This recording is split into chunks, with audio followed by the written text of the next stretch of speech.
स्वार्थ है, असत्य है, सत्य नहीं है। तो भौतिक जगत का जो स्वार्थ है ये आसक्ति वाला स्वार्थ है, और जागृत, सुसुप्त और तुरीय अवस्था का जो स्वार्थ है इसमें कोई दोष नहीं है, ये दोष मुक्त है और ये पारमार्थिक सत्ता का स्वार्थ है। इसलिए आपने जिस स्वार्थ को लक्ष्मण के लिए प्रेरित किया था वो सांसारिक था, और ये जो स्वार्थ है ये सांसारिक नहीं है, ये पारमार्थिक है। थोड़ा चिंतन करेंगे तो नवनीत निकल करके आएगा। आइए अब एक बात आपने और जोड़ी इसी में। अच्छा, क्या श्रद्धा में ममता नहीं होती?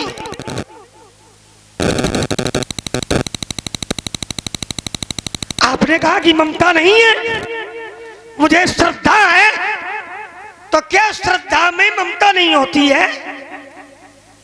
मैं कहता हूं कि श्रद्धा में भी ममता होती है, लेकिन प्रारूप बदला है। जो श्रद्धा परमात्मा के प्रति की जाती है वही ममता के रूप में परिवर्तित है, लेकिन वो पारमार्थिक सत्ता की ममता है। जैसे एक सांसारिक ममता है, एक पारमार्थिक ममता है। एक ममता को करना चाहिए और एक ममता का त्याग करना चाहिए। अब त्यागना किस ममता को है? तो जिस ममता में आसक्ति है, राग, द्वेष, उलूक, सुखकारी ममता, तरुण, तमीय, अंधियारी, ये जो ममता है इसको छोड़ना चाहिए, इसे छोड़ देना चाहिए। और वो ममता कौन सी है? जो श्रद्धा और भक्ति के रूप में, उसके लिए परमात्मा कहते हैं। और क्या कहते हैं? ऐसा भक्त मुझे बहुत प्यारा है जो ममता करता है, निंदा, स्तुति, उभय सम, और ममता मम पद कंज। और अगर वो ममता छोड़नी चाहिए, त्यागनी चाहिए, तो फिर परमात्मा क्यों कहते हैं कि ममता मम पद कंज?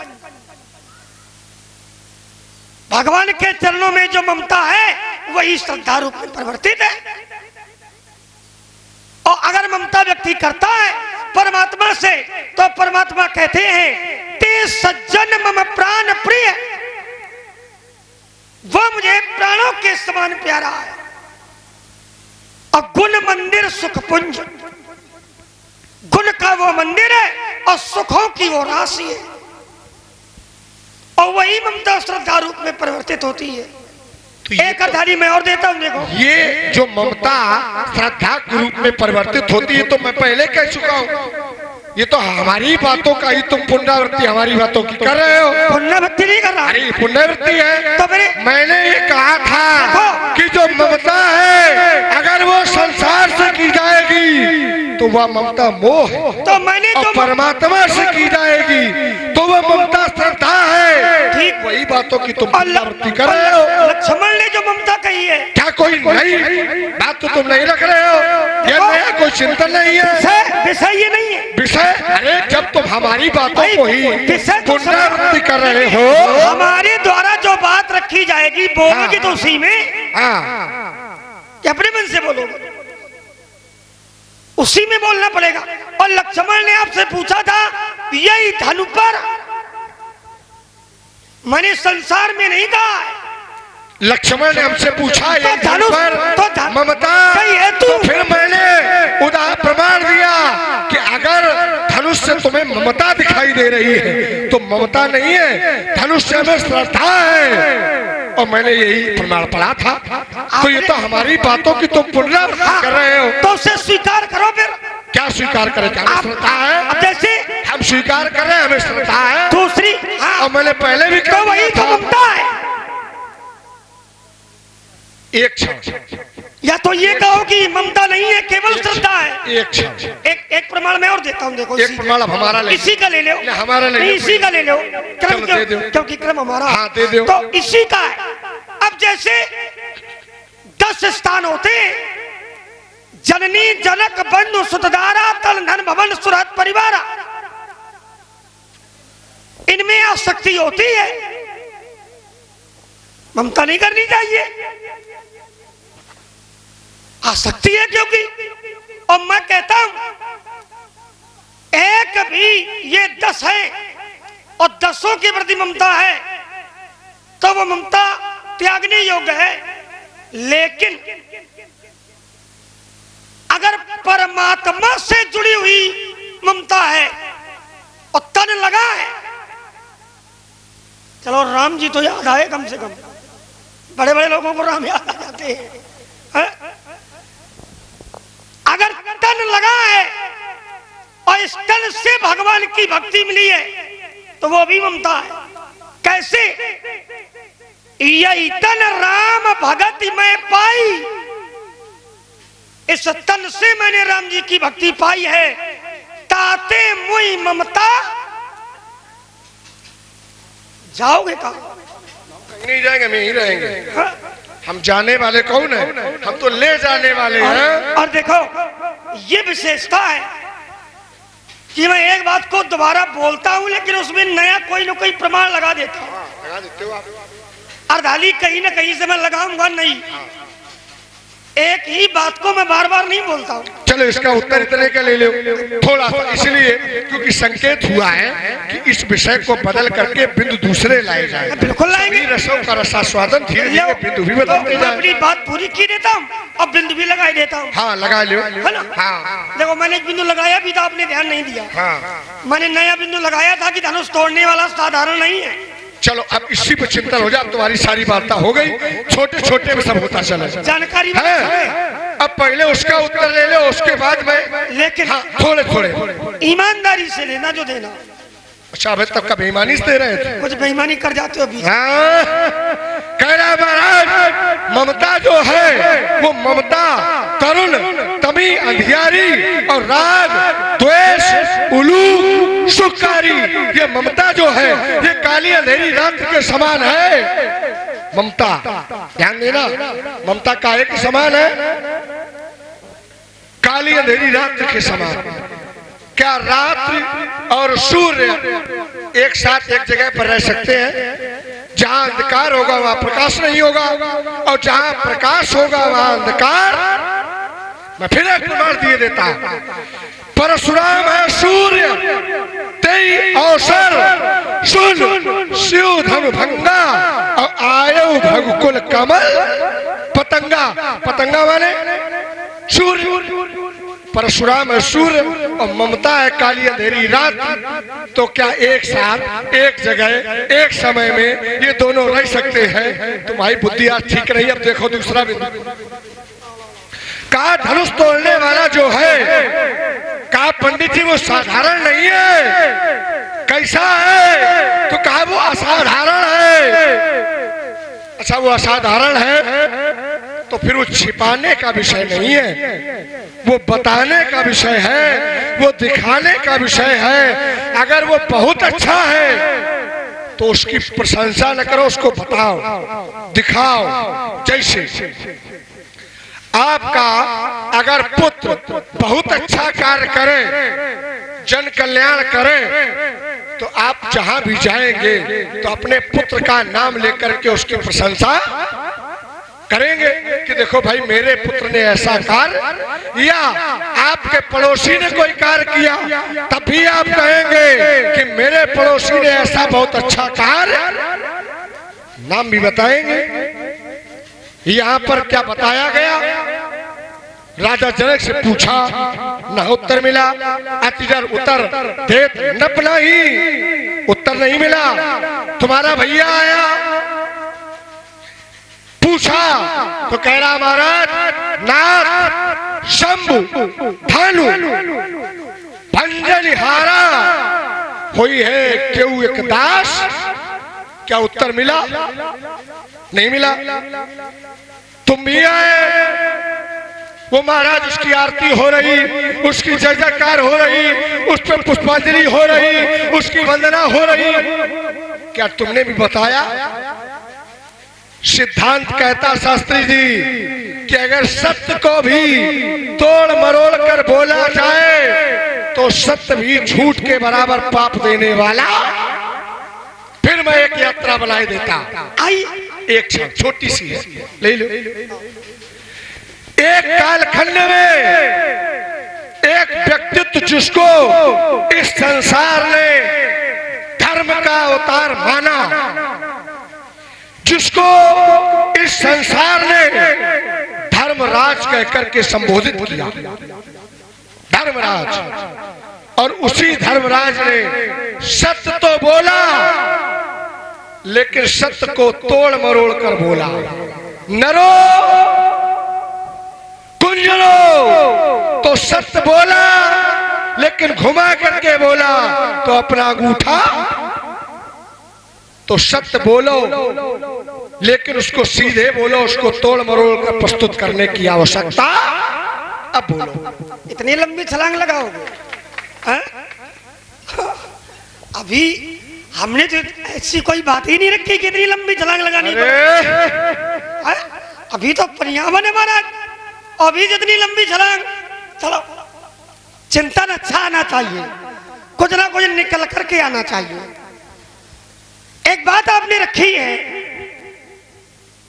और उस पर हमारा जो चिंतन होगा, आपने कहा कि क्या रात्रि और सूर्य एक स्थान पर रह सकते हैं? नया बिंदु दिया कि क्या सूर्य और रात्रि एक साथ क्या दोनों रह सकते हैं? मैं कहता हूं ऐसा ऐसा समय आया है कि दोनों एक साथ दिखाई पड़े हैं और दोनों का प्रभाव बराबर रहा है। न कोई ज्यादा हुआ है न कोई कम हुआ है। अब आइए, जाना कहीं नहीं है। देखिए, मानस में सब कुछ है। जो मानस का अध्ययन करते हैं उन्हें यह जानकारी होगी। तो मैं केवल इंगित करूंगा और लोग पहुंच जाएंगे। दोनों का प्रभाव एक है और एक ही स्थान पर दोनों है। कैसे? तो जिस समय एक महाप्रभु का अवतरण संसार में हुआ तो वहां सूर्य भी है और रात्रि भी है, दोनों है और दोनों का प्रभाव है। रात्रि का भी है और सूर्य का है। अब आपने बात कही है कि जहां सूर्य है और वहां रात्रि का प्रभाव समाप्त है, और जहां रात्रि है वहां सूर्य का प्रभाव। लेकिन मैं प्रमाण देता हूं कि दोनों है और दोनों का प्रभाव बराबर है। कैसे? तो बोले तम प्रकाश सम पाठ दुई। पहुंचना अध्ययनशील हो ना, हमारा अध्ययन कुछ कमजोर है। अच्छे न पहुंच पा मैं, अच्छे गुरु के शिष्य न कहो न पहुंच पा मैं। अच्छे गुरु के शिष्य, इसलिए कहा तम प्रकाश संपाक दुई। दोनों है और दोनों का प्रभाव बराबर है। दोनों सब अच्छी है। समस्त भाव का दर्शन हो रहा है दोनों। अब इसी में देखो रहे ये, और कब तक रहे? मास दिवस तक ये रहे। मास दिवस माने 1 महीना, मास दिवस कर दिवस बा और मरम न जाने, और दोनों का प्रभाव 1 महीने तक एक जैसा रहा है। न लोग ये जान पाए कि रात्रि है और न लोग ये जान पाए कि दिन है। तो ऐसा भी होता है कभी कभी, वो तो सिद्धांत है। अब इसी में देखो मैंने एक नई बात लगाई थी। देखो ये सिद्धांत नहीं, ये दृष्टांत है। सिद्धांत वो जो हर जगह लग जाए और दृष्टांत वो जो एक ही जगह पर लगाया जा सके। तो ये दृष्टांत है कि जब उस व्यक्तित्व का जन्म हुआ है तो मास दिवस 1 महीना बीत गया, लेकिन लोग ये नहीं जान पाए कि दिन है या रात है। तो ये सिद्धांत नहीं, ये दृष्टांत है। एक बात बता दें, हाँ। परमात्मा से जो बात जुड़ी है वो सिद्धांत ही है, दृष्टांत भी है। लेकिन जहां आप बोलना चाहते हो, आप बात कर रहे हो नियम और अपवाद की। जो कभी कभी होता है वो अपवाद होता है, और जो हमेशा होता है वो नियम होता है। लेकिन परमात्मा से जुड़ करके जो बात रखी जाए वही दृष्टांत सिद्धांत के रूप में परिवर्तित हो जाता है। और मेरी बात परमात्मा से जुड़ी है, इसलिए आइए अब एक जो नया बिंदु दिया था उस पर आपकी चर्चा आई, और चर्चा बहुत बढ़िया आई है। मैं ज्यादा बढ़िया आई, अच्छी बात है, तो क्या परेशानी है स्वीकार करने में। मैंने कहा था कि धनुष तोड़ने वाला कोई साधारण पुरुष नहीं है, और जो साधारण पुरुष नहीं है वो कैसा है, तो वो है सामर्थ्यवान। और आप मानते हो उसे शत्रु। तो जो बुद्धिजीवी लोग होते, जो ज्ञानी होते, तो क्या बुद्धिजीवी और ज्ञानी लोग कभी सामर्थ्यवान को दोष लगाते? और अगर लगाते भी है तो क्या दोष लगता है? चलो हम कहते हैं लगा भी दिया, तो क्या दोष लगता है? नहीं लगता है। आइए मैं प्रमाणित कर रहा हूं कैसे। समर्थ का नहीं दोष गोसाई, और रवि पावक सुरसर की। अब देखो एक समय एक बात और लगाई दे रहे हैं। कई लोगों ने प्रयास भी किया कि हम दोष लगा दें, लेकिन दोष नहीं लगा पाए। कहीं से भी कलंक का टीका नहीं लगा। तो जो सामर्थ्यवान होते हैं, पहली बात तो दोष लगाना नहीं चाहिए, और अगर लगा भी दिया तो सामर्थ्यवान पर कभी दोष। आपने कहा राजा जनक से मैंने पूछा और राजा ने उत्तर नहीं दिया। अच्छा, राजा ने उत्तर क्यों नहीं दिया, इस पर भी थोड़ा चिंतन करो। और राजा ने उत्तर क्यों नहीं दिया?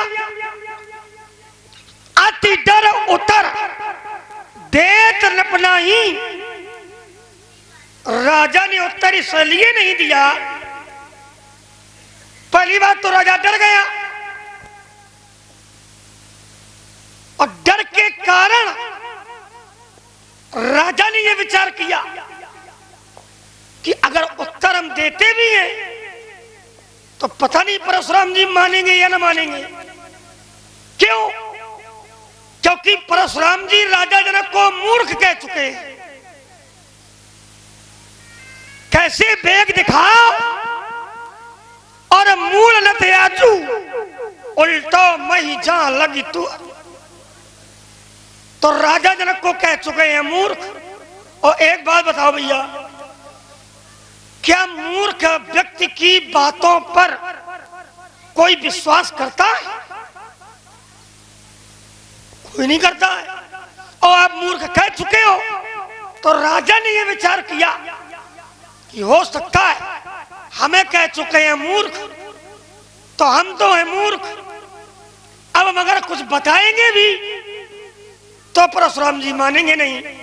तो इससे अच्छा साधन यही है कि भैया मौन हो जाओ, अब आगे जो दिखाई पड़ेगा वो करेंगे। इसलिए राजा जनक ने आपको कोई उत्तर नहीं दिया। अब बोलो हेलो पुनः चिंतन करिएगा। और आइए एक आधार में भी लिए लेता हूं। विषय था जानकारी का, तो मैं मानस से जोड़े दे रहा हूं और एक धरातल बनाए दे रहा हूं। संसार में जानकारी जब होती है तो कृपा से होती है। और कृपा किसकी चाहिए? तो प्रभुताई जानने के लिए, संसार में कुछ भी जानने के लिए कृपा चाहिए महाराज राम जी सरकार की। और कैसे? तो जानकारी और ज्ञान का मार्ग जब प्राप्त होता है तो कैसे प्राप्त होता है, तो मैं आपको बता दूं। बोले सो जाने सो जाने और जही देव जाना जी। और जब जान जाता है तो जानत तुम ही होई। व्यास जी को भी बुला ले तो थोड़ा रस बरसता चला है ना, क्योंकि लगभग 1.5 घंटे हो गए, इसलिए हमने बुलाया नहीं। आजा थोड़ा मार्ग बने। इसलिए महाराज जानकारी परमात्मा की कृपा से होती है। और अगर जानकारी का और कोई मार्ग सिद्धांत से जोड़ सको आप तो जोड़ो, उसके लिए साधुवाद। राजकुमार ने कहा कि महाराज, सामर्थ्यवान व्यक्ति पर कभी दोष। बैठे हुए व्यक्ति समाज ने कहा ये बढ़िया रहा, समर्थ को नहीं दोष। गुसाई और रवि पावक सुरसर की नहीं। अब पंडित जी फंस गए। देखो अब लक्ष्मण जी ने बढ़िया वाला सिद्धांत लगाया और कहा सामर्थ्यवान पर दोष और धनुष तोड़ने वाला जो है वो सामर्थ्यवान है। तो राजकुमार ने कहा सामर्थ्यवान पर दोष न लगता है और न लगाना चाहिए। फिर मैं एक दृष्टांत से तुम्हें जोड़े देता। सामर्थ्यवान को दोष नहीं लगाना चाहिए, लेकिन गोदावरी ने सूर्य पर दोष लगाया। पहले तुम्हारा शब्द है रवि, रवि अर्थात सूर्य।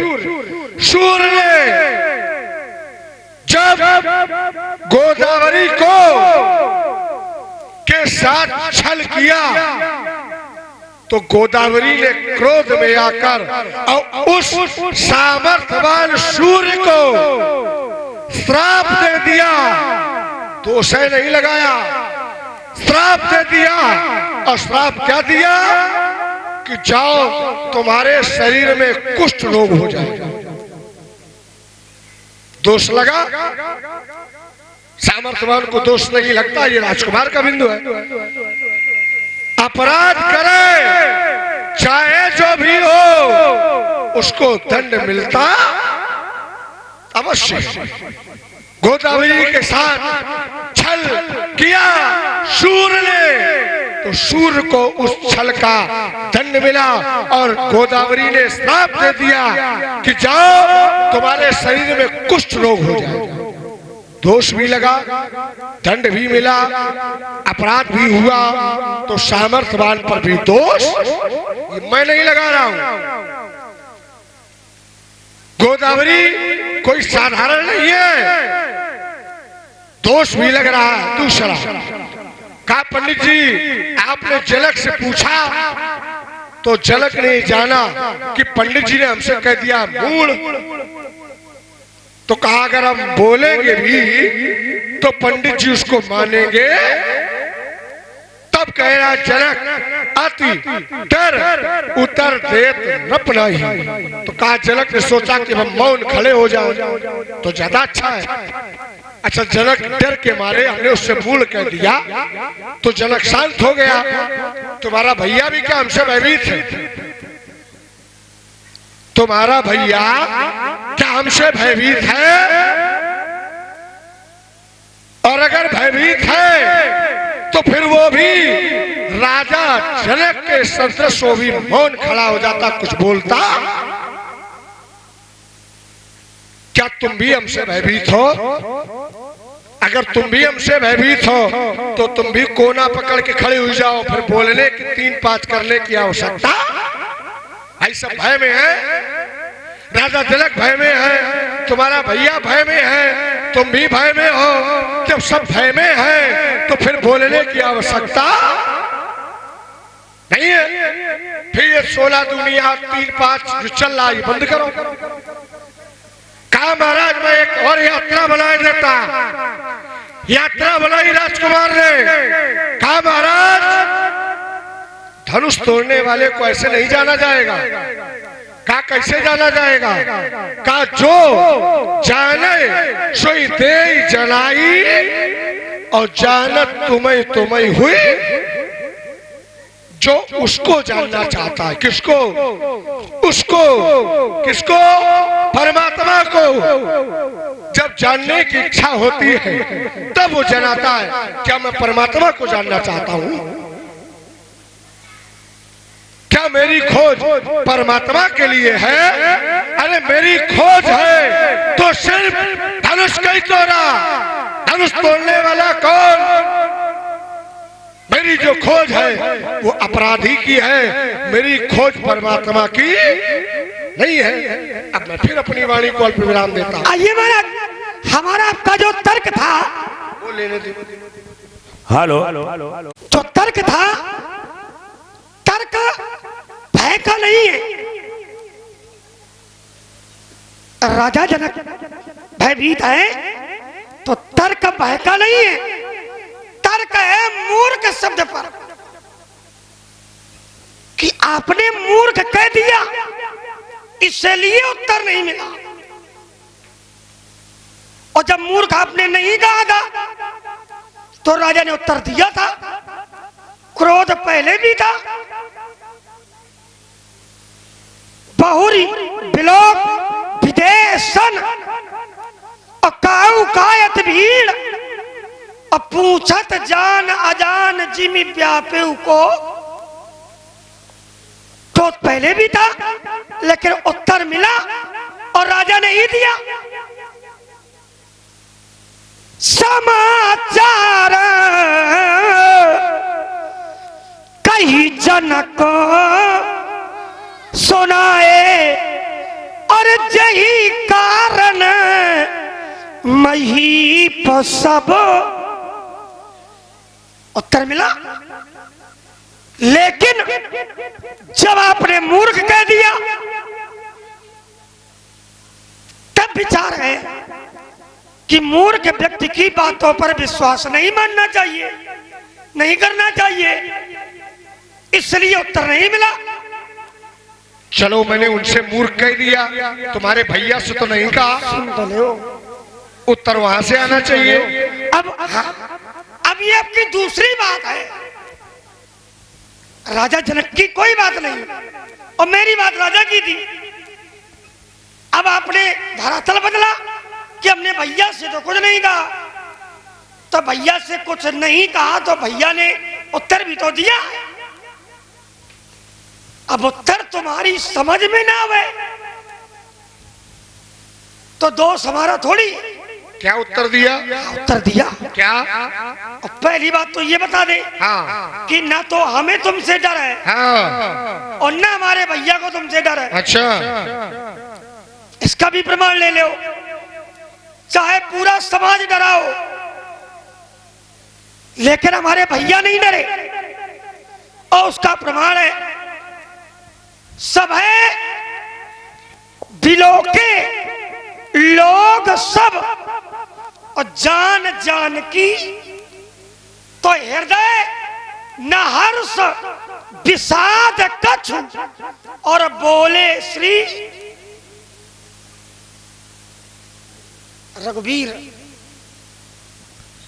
अब इसमें एक तर्क लगा रहा हूं, कैसे देखना।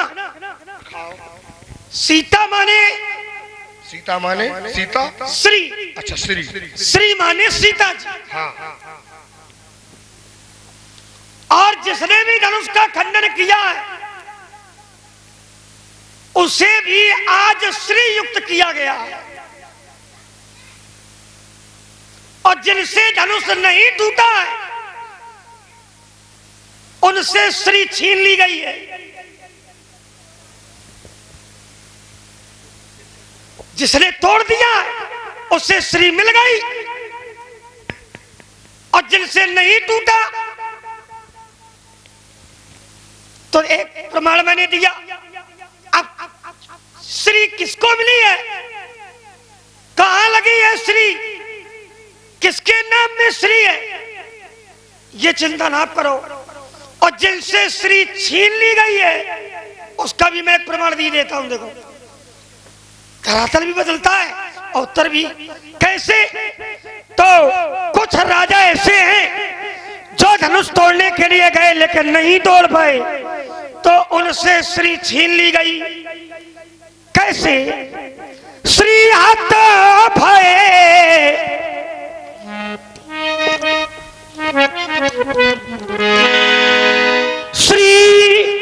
श्री हाथ भये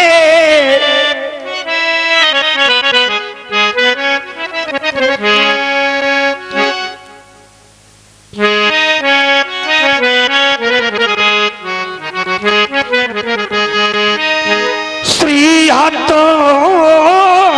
भये और हार ही श्री हाथ भये हार ही राजा। जो हार गए वो श्री हाथ हो गए, श्री छीन ली गई, और जिसने तोड़ दिया उसे श्री दे दी गई। श्री माने सीता जी होती हैं, इसका एक प्रमाण ले लो। बोले जय विधि कृपा और सिंधु सुख मानई, सोई कर श्री और सेवा विधि जानई। जय विधि कृपा सिंधु सुख मानई, सोई कर श्री सेवा विधि जानई। अब अगर आप जानकार होंगे, बुद्धि का प्रयोग करेंगे, तो मैंने मार्ग बता दिया।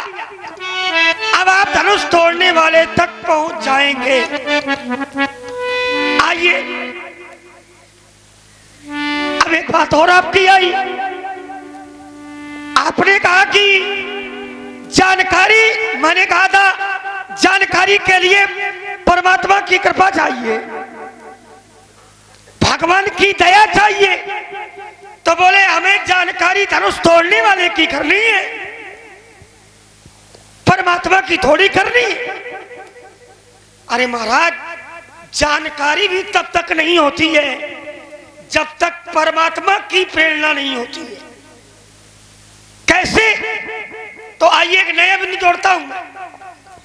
जैसे महाराज लोमस और महात्मा काकभूषुंड,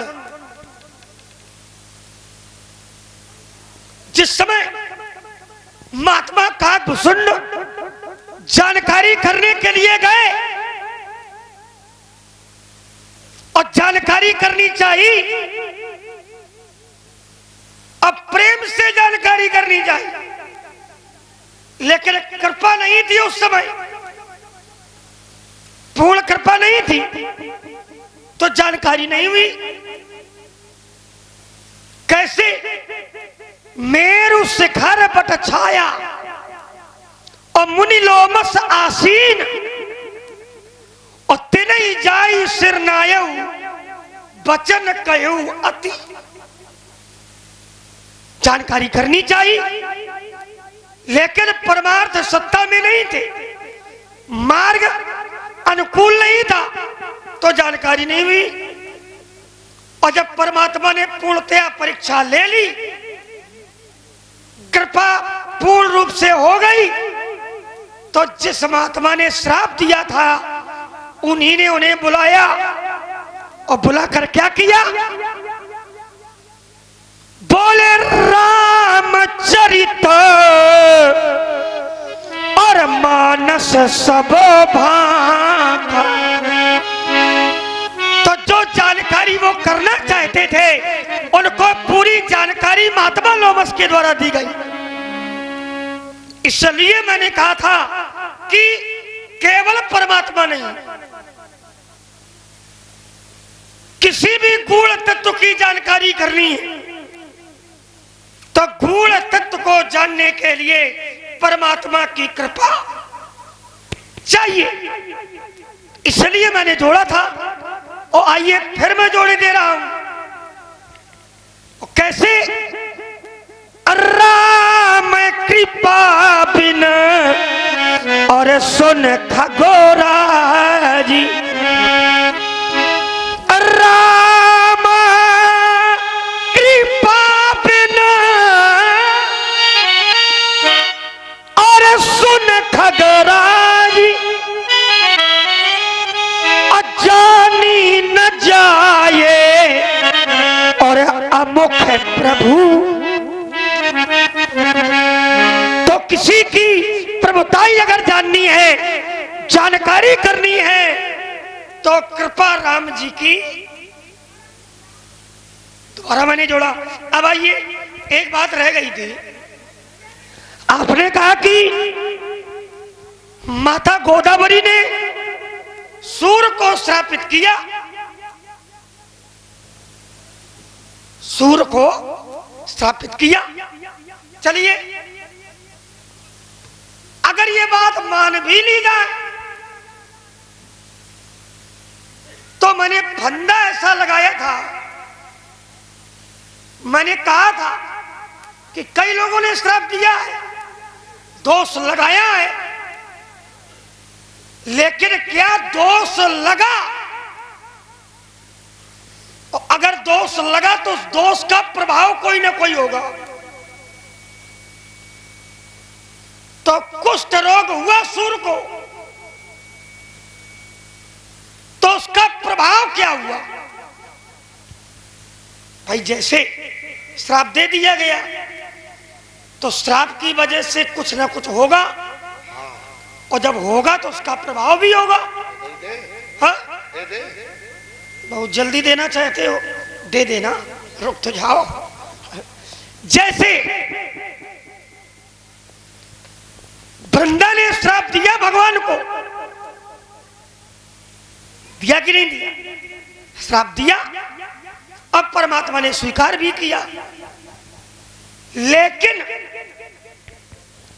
जो श्राप दिया है उसके कारण भगवान की महिमा बढ़ी है, घटी नहीं है।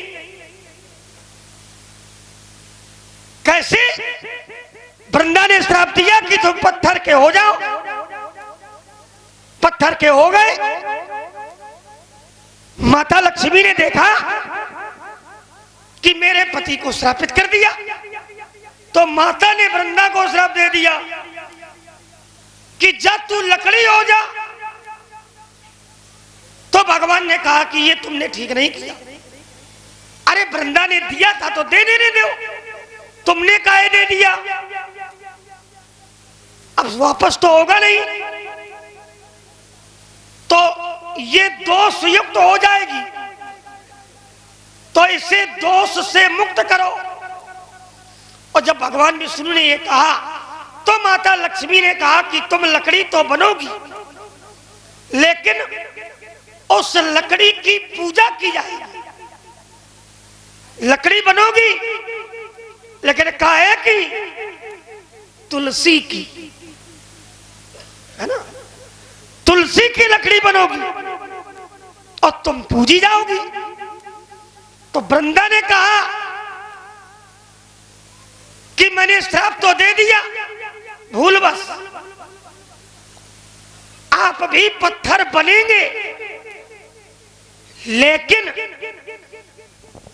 आपका मान घटेगा नहीं, आपका मान बढ़ेगा। तो भगवान ने कहा कि वृंदा, हमें तुम्हारे श्राप से कोई कष्ट नहीं है, लेकिन तुम्हारी साधुता को देखकर एक वचन में तुम्हें और देता हूं कि तुलसी की पूजा तो होगी, लेकिन तुलसी की पूजा पूर्ण कब मानी जाएगी? तुलसी की पूजा पूर्ण तब मानी जाएगी जब तुलसी के नीचे, तुलसी के वृक्ष के नीचे भगवान शालिग्राम की बटिया रखी जाएगी। तो यही मैंने कहा था, अब सूर्य को कुछ रोग हुआ तो उसका कोई ना कोई परिणाम होगा, तो आप बताना। तो जो सामर्थ्यवान होते हैं वो दोष से युक्त नहीं हुआ करते हैं, दोष से मुक्त हो जाते हैं। पुनः अपनी वाणी पर मैं अल्प विराम देता हूं। हेलो, आप हैं भी स्त्री। महाराज, सामर्थ्यवान पर दोष अगर लगता है तो फिर उसमें भी रहस्य होता है। सती वृंदा को श्राप मिला और सती वृंदा ने भगवान विष्णु को भी श्राप दिया और कहा वो बन गए शालिग्राम और वो बन गई तुलसी। तो कहा पूजा भी संपन्न तभी होती जब शालिग्राम और तुलसी एक साथ एक जगह पर होते हैं। और कहा सूर्य को श्राप लगा तो फिर क्या मिला? सूर्य को जब श्राप लगा और सूर्य को कुष्ठ रोग हुआ तो सूर्य का प्रकाश मलिन हो गया, कम हो गया, तेज कम हो गया। जब देवताओं ने देखा कि सूर्य का प्रकाश कम है, मंद है, ओज कम है, तो सूर्य से पूछा तो सूर्य ने बताया कि मुझे गोदावरी के द्वारा श्रापित किया गया है तो मेरे शरीर में कुष्ठ रोग हो गया। सूर्य ने, देवताओं ने पूछा इसका कोई निवारण तो होगा? मंथन किया गया तो कहा इसका मंथन ऐसे नहीं होगा, इस श्राप से बचाने वाला तुम्हें कोई दूसरा कौन बचाएगा? कहा जिसने श्राप दिया है उसी गोदावरी में जब तुम स्नान करके लौटोगे तभी तुम्हें श्राप से मुक्ति मिलेगी। दूसरा, राजकुमार ने कहा कि महाराज इस समाज में ना हम ना हमारा भैया ये कोई आपसे डरने वाले नहीं है। कहा राजा जनक को आपने मूल कह दिया इसलिए उसने उत्तर नहीं दिया। अब कहा मेरे भैया ने उत्तर दिया और आप जान नहीं पाए। तुम्हारे भैया ने उत्तर दिया ना शंभु ठंड भंजन हारा होइए क्यों एक दास तुम्हारा। तो जब मैंने विचार किया तो मेरे विचारों की श्रृंखला में धनुष तोड़ने वाला मेरा दास, तब मैंने घोषणा कर दी कि दास तो है ही नहीं, अगर वो सेवक है तो फिर करे शिव का ही। क्यों? फिर मैं एक सिद्धांत ये देता, महाराज मनु अपनी स्मृति में बतलाते कि दास भी एक प्रकार के नहीं होते, दास भी 7 प्रकार के हुआ करते हैं। कौन? का ध्वजा, हतो, भक्त, दासा, ग्रहजा, कृतत्रमो, पैतृको, दंड दास सप्तैते दास। ये 7 प्रकार के दास हुआ करते हैं। और जब मैंने ये जाना कि धनुष तोड़ने वाला मेरा से इनमें किसी प्रकार का दास नहीं है तो मैंने फिर कह दिया कि अगर वो दास तो है ही नहीं और अगर वो सेवक है तो फिर करे शिव का, तो फिर इन चरणों की सेवा करे, न कि ऐसा कार्य करे धनुष तोड़े, और अगर धनुष तोड़े तो फिर करे लड़ाई। उसके बाद मैंने घोषणा की कि सुनो राम, जय शिव धन तोरा तो साहस वायु सम सो रिप मोरा। मेरी स्पष्ट घोषणा थी। तीसरा बिंदु आया, कहा महाराज धनुष तोड़ने वाला श्री युत है, श्रीहीन नहीं है, श्री युत है। और यहाँ जो राजागण है वो श्रीहीन है, श्रीहत हार हे ही राजा और बैठे निज निज जाई समाजा। राजा श्रीहीन है और धनुष तोड़ने वाला श्री युत। मैंने फिर विचार किया, अगर वो श्रीयुत है और राजकुमार ने प्रमाण भी पढ़ा, सब है बिलो के लोग सब जान जान की भीड़ और हृदय न हरस विषाद कछ बोले स्त्री। का देखो पंडित जी स्त्री है, कहा पंडित जी स्त्री है बिल्कुल स्त्री है, लेकिन विचार ये करना है कि वो धनुष तोड़ने वाला है कौन।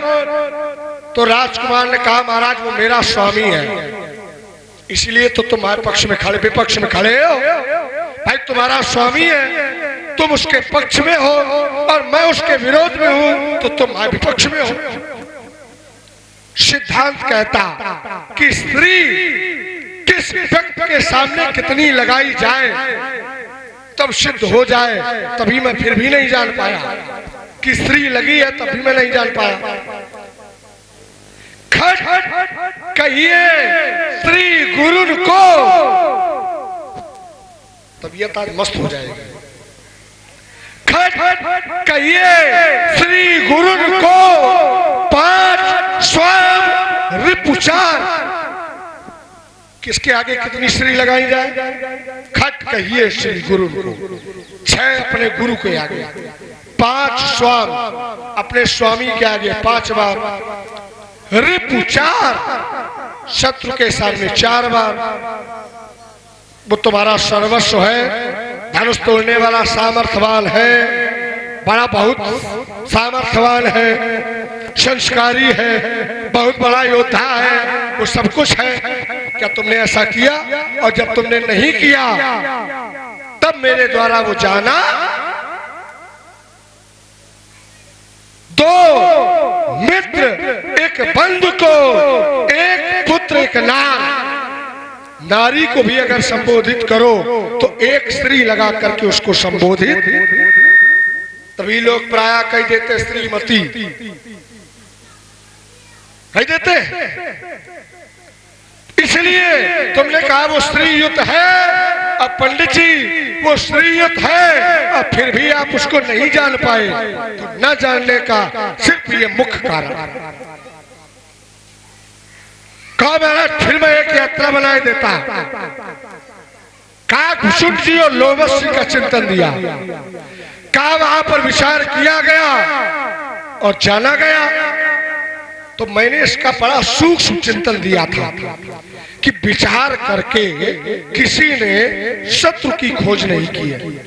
विषय बदल गया। अच्छा तो तुम सुधार ले। अब विचार का विषय नहीं है। हाँ किसका विषय? अब विषय कृपा का है। अच्छा कृपा का, चलो एक क्षण रुक जाओ। कृपा और जानकारी। हाँ कृपा और जानकारी। अब वो नहीं है पुराना वाला। पुराना वाला नहीं है। अच्छा नया वाला ले, नया ले बिल्कुल। कृपा में बोलना। अरे कृपा ले, कृपा एक किनारे। वहीं जा रहे हैं।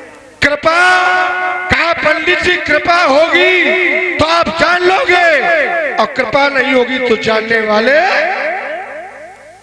अच्छा कृपा न हो और व्यक्ति के पास सत्संग हो तो क्या वो नहीं जानेगा? कृपा न हो और व्यक्ति के पास सत्संग हो तो क्या वो नहीं जानेगा? जानेगा। सिद्धांत कहता सो जानब सत्संग प्रभाव और लोकों वेद न आर उपाऊ। जो सत्संग की महिमा को जान लेता है और ब्राह्मणों से ज्यादा सत्संग कौन करेगा? ब्रह्म महर्षियों के से ज्यादा सत्संग कौन करेगा, महात्माओं से ज्यादा सत्संग कौन करेगा, ऋषियों से ज्यादा सत्संग और कौन करेगा? है? तो सत्संग से भी मैं उसको जान लूंगा, मुझे कृपा की आवश्यकता नहीं है। अब मैं अपनी वाली को फिर अल्प विराम देता हूं। आइए, आपने कहा कि खट युक्त श्री गुरुदेव भगवान के आगे लिपिबद्ध होनी चाहिए। संबोधन खट युक्त श्री का होना चाहिए। किसके आगे? गुरु के आगे। और स्वामी के आगे कितनी होनी चाहिए? अच्छा, क्या हर जगह ऐसा होना चाहिए?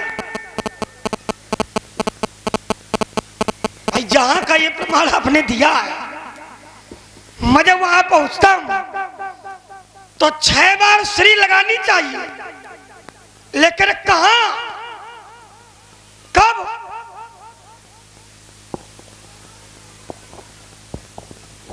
भाई, गुरुजी तो सदैव साथ में है और बहुत से काम करते हैं गुरुदेव के सामने, गुरुदेव से पूछ करके करते हैं। तो क्या हर जगह लगानी चाहिए ना? जिस समय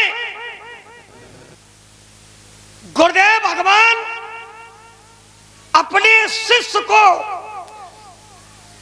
परमार्थ चिंतन का मार्ग दे रहे हो और बीच में अगर कोई उत्कंठा जागृत हो जाए, कुछ जानकारी की चेतना अगर जाग जाए, तो वहां पर गुरुदेव भगवान को रोक कर निवेदन भाव से 6 बार खट युक्त श्री होनी चाहिए। स्वामी पर 4 प्रकार की श्री का प्रयोग है, 4 बार। लेकिन कब है, किस समय? तो जब ऐसा कोई कार्य हो जो संसार के लोगों के बस में न हो और उस कार्य की पूर्ति अगर करवानी है, तब अपने स्वामी के आगे 4 बार श्री का प्रयोग। और आपने कहा कि लक्ष्मण ने नहीं लगाई श्री, 4 बार लगानी चाहिए। अगर लक्ष्मण लगाता तो हम आगे कुछ करते। तो महाराज, ये दोहा मैंने नहीं पढ़ा है, जहां श्री लगी है मेरा पढ़ा हुआ दोहा नहीं है। ये दोहा शंकर जी का। अब शंकर जी ने एक बार लगाई है तो हमारा क्या दोष है? अब ये विषय शंकर जी का है।